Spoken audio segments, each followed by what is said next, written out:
जय माँ इंद्राक्षी, जय अम्बे।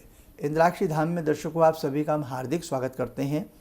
आइए इस अंक में हम बात करते हैं धन त्रयोदशी पर यम के निमित्त जो दीपदान किया जाता है उसका महत्व क्या है और ये कितने दिन किया जाता है, कैसे किया जाता है, सारी जानकारी इस अंक में हम आपको दे रहे हैं। अनेकों सालों से दीपदान की बात आपके समक्ष चल रही है और इस दीपदान का महत्व क्या है।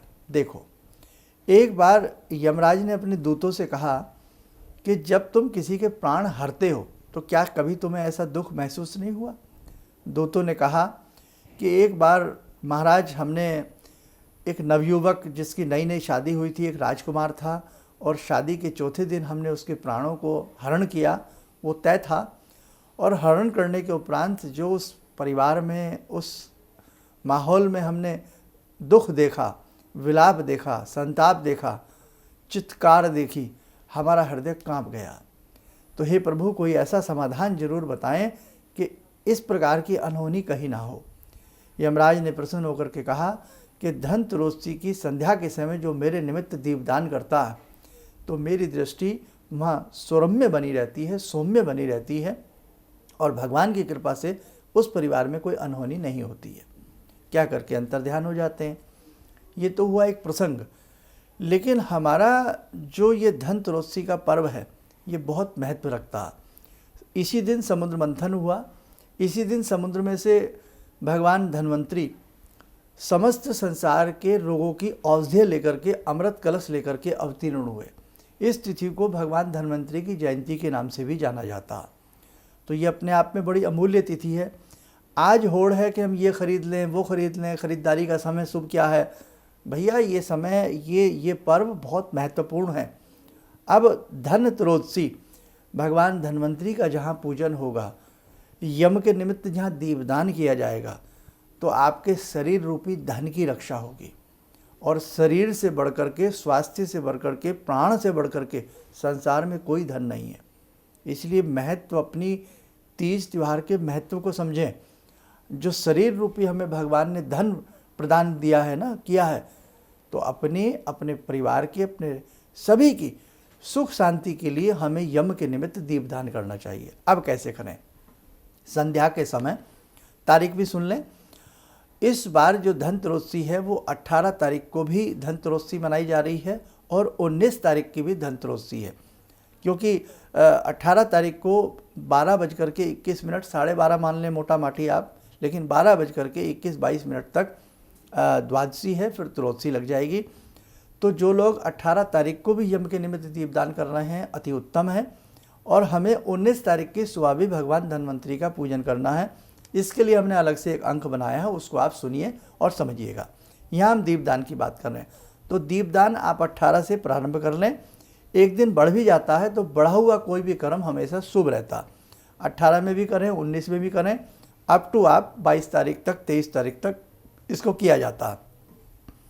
यम दीपदान से ही प्रारंभ होता है और भ्रात द्वितीया, जिसको यम द्वितीया कहते हैं, यम द्वितीया तक ये दीप प्रज्वलित किया जाता है। इसमें दिन कोई एक्स्ट्रा भी हो जाएगा, कोई दिक्कत नहीं है। बड़ी दीपावली इस बार हम 21 तारीख को मना रहे हैं। उसका प्रमाणिक तथ्य हमने सबके सामने प्रस्तुत किए हैं। वो अंक अलग से आप हमारा, जिन्होंने ना देखा हो, आप लोग देख लेना। अब संध्या के समय हमें क्या करना है। धन त्रयोदशी की संध्या में एक आटे का दीप ले लें या मिट्टी का दीप ले लें, उसमें 2 बत्तियां सरसों के तेल में भिगो करके क्रॉस करके डाल दें, सरसों का तेल डाल दें। अन्न की ढेरी, कोई चावल गेहूं लेकर के आप अपने मुख्य दरवाजे के बाहर रखें। मुख्य दरवाजे के बाहर रखें। आप किसी फ्लैट में रहते हैं, कंबाइन बिल्डिंग है कोई, तो उसमें फिर जहां आप रहते हैं उसके बाहर रखें। मजबूरी है तो आप अपने फिर बालकोनी में या कहीं भी उसको आप रख सकते हैं। लेकिन जब आप दीप किसी अन्न की ढेरी पर रखें, प्रयास करें घर के मुख्य दरवाजे के बाहर ही रखा जाता है, ताकि कोई भी अनहोनी, अला बला, खूबला हमारे घर में प्रवेश न करे।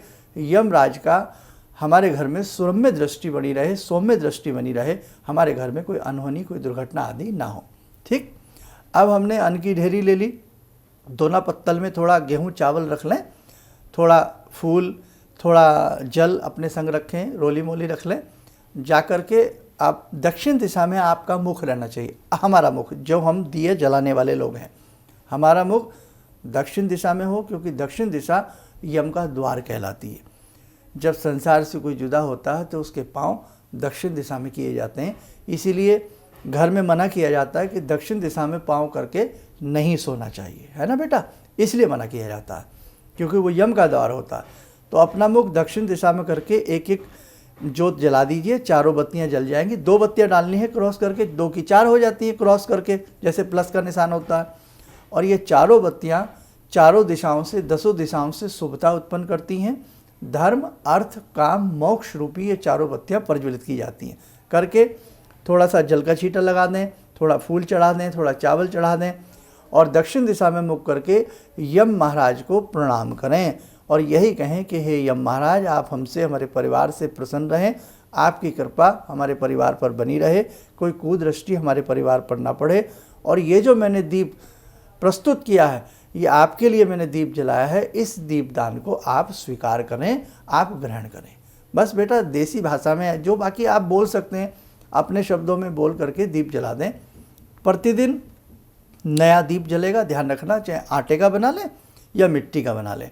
बाद में उस दीप का क्या करना है, अगर आटे का बनाते हैं, 4-5 दीप 6 दिन जितने भी जलाते हैं इकट्ठा कर लें, चींटियों के निमित्त झुरमुर करके उसको कहीं भी डाला जा सकता है। आटे का बना करके ये फ़ायदा होता है, ठीक है।